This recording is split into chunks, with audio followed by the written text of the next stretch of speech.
Welcome back to Tell Me More. International experience is an issue that freaks some people out and also makes some people very excited. To talk more about this issue, I will talk with Dr. Donald Drew. He's one of the OCs docents that has the largest experience in this area. Hello, Dom. Hello, Tiago. How are you? I'm doing well, thank you. Thank you for receiving us in your office. You're quite welcome. First of all, I'd like to know more about yourself, about your career, and also how Donald Drew became a doctor. Okay. Well, I started out in the 1970s as a student at Oklahoma Christian University, which is this university we're at. And I was just a regular student, nothing special. I finished my studies here and entered the United States Air Force, where I had a chance to travel quite a bit during that time, spent an entire career, retired from the Air Force as a major. And so I decided I wanted to go into higher education. I went on to school, earned my doctorate at Oklahoma State University, and have been here since 2000. You mentioned that you have served the U.S. Air Force. Mm-hmm. And for how long was that? That was 15 years. 15 years. And do you think that this military experience was the main responsible for your international experience? Well, it certainly contributed to it. When I was in the Air Force, I was stationed in Europe and traveled all over Europe, everywhere from about Norway to Turkey.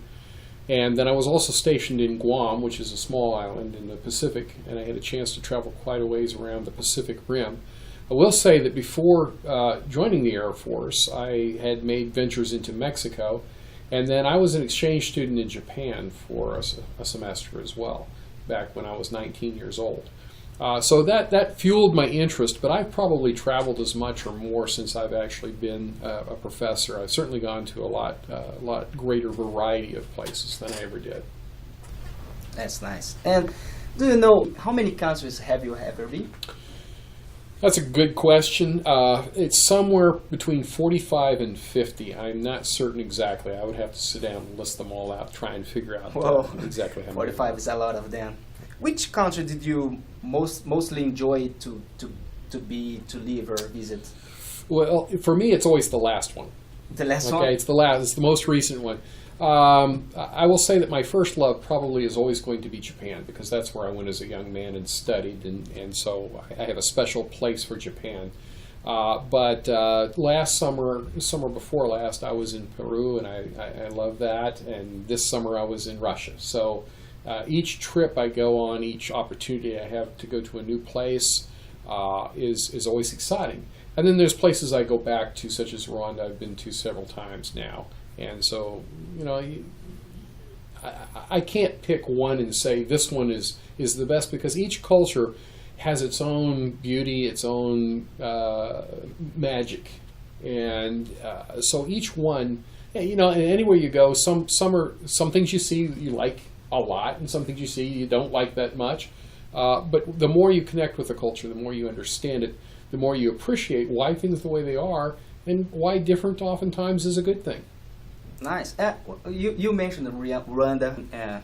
We're talking off that you frequently go to Rwanda, and I'd like to know what do you do there? What's your mission there? Well, I've actually had two over my time that I've been visiting there, and that's changing again as well. Originally, I went to Rwanda back in 2008, I believe it was, because I was asked to be the academic director for a new program called Peace Through Business Rwanda. And what we were doing is we were selecting, I believe it was 16 Rwandan women entrepreneurs.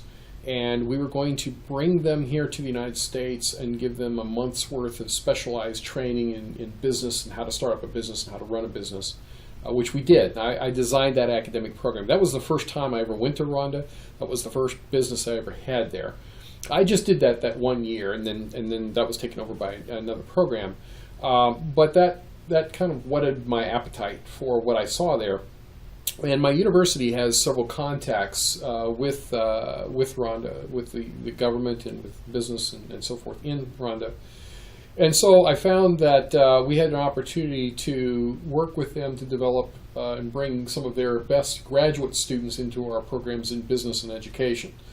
So now what I do is I go over there, the last 3 years I've been over there in a row, where I go over and recruit and select the graduate students that will be going into graduate engineering and graduate business.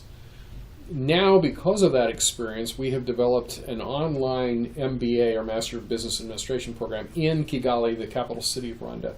And so now I will be both going and recruiting students to come back here, plus checking on our existing students that are in Rwanda, and we will have about 62 students studying Master of Business Administration in Kigali via online. So it's a really neat program that's bringing higher education to East Africa. Oh, that's nice. So we can say that you are the main responsible for bringing Rwanda people to study in you. Well, I don't want to take too much credit. I'm part of a team, and that team being leadership, professors, people here at Oklahoma Christian that are interested in helping these young people with such great potential advance themselves and therefore advance their country. And so here's an opportunity for a relatively small university to have a big impact on another relatively small country. But Rwanda is a country of 11 million people. And we can see tangibly how the students we're training are going back and doing things such as we've got students that have created an organization called Rwandans for Water, which is drilling for clean water in village areas where they haven't had access to clean water. So this is just one thing. There's many others that we're doing, that our students are doing. And they're doing it because of the training they're getting here, the education they're getting here, and so on. So we actually are able to see how our work in training and education is resulting in tangible benefit to a nation. And it's not just Rwanda we're doing that in, it's just that's sort of where my focus has been these last several years. Well, it's an incredible job. It is very rewarding, actually, Tiago. I think it's one of the more rewarding things I do, and I do a lot of rewarding things. So that's it has been a wonderful experience. And if it ended today, it all would have been good. But the good news is, it seems like we're going strong, and we'll continue for some time. That's nice. Well, let's talk more about the international experience. Okay. How many languages do you speak? I've studied 5. I'm not fluent in any of them, which I'm pretty sure is going to be your next question. Yeah. I love languages. I formally studied 5. I probably speak smatterings of 10 or 12 languages, but I'm not fluent in any, which is one of my greatest disappointments. Part of my problem is that I never settle in one part of the world. My work never settles in one part of the world very long. And so if I were to stay in a culture long enough and actually be able to exercise my language skills, I'm pretty sure I don't have time to become fluent, but I could become conversant at least. And I love language. I love learning new words and new languages, but unfortunately I have to admit that I'm not fluent in a second language, which is truly a big disappointment to me. You have visited 45 countries at least 45 countries. And which one was the most challenge for you? The most challenge? That's not that difficult, but there's some specific reasons why. It's a country that I love very much. I have a lot of respect for, and many friends there. That's Honduras. I've been doing work in Honduras since about 2007. Probably next to Rwanda, I've spent as much time there recently as anywhere. I've made multiple trips. I work with a medical mission in eastern Honduras that's doing some great work. It's called Predazon. Wonderful organization. They're doing great things. But the country of Honduras has a lot of challenges, and it's one of the poorest countries in the Western world. It is, interestingly, one of the reasons why it's such a poor country, not everybody knows this, is because it's one of the few countries in Central America that doesn't really have much in the way of volcanoes anywhere around it. And the nice thing about volcanoes are they can be bad, but the nice thing about them is they enrich your soil a lot. Well, Honduras hasn't had that, and so agriculturally, Honduras has always struggled to grow the crops it needs to feed its people, and so the agricultural piece that is so important often to developing nations is it's hard to develop what you don't have natural resources for. So that, on top of abject poverty in much of Honduras and a very rugged terrain, makes it a very challenging country. It's a country I love very much, but I've got to tell you that there's many places I've lived that I could say, or I've been that I could say, well, I could live there. You know, I go to Lima or Cusco or even Rwanda. I go, yeah, I can see myself living here for a period of time. Honduras would be, life would be very difficult there.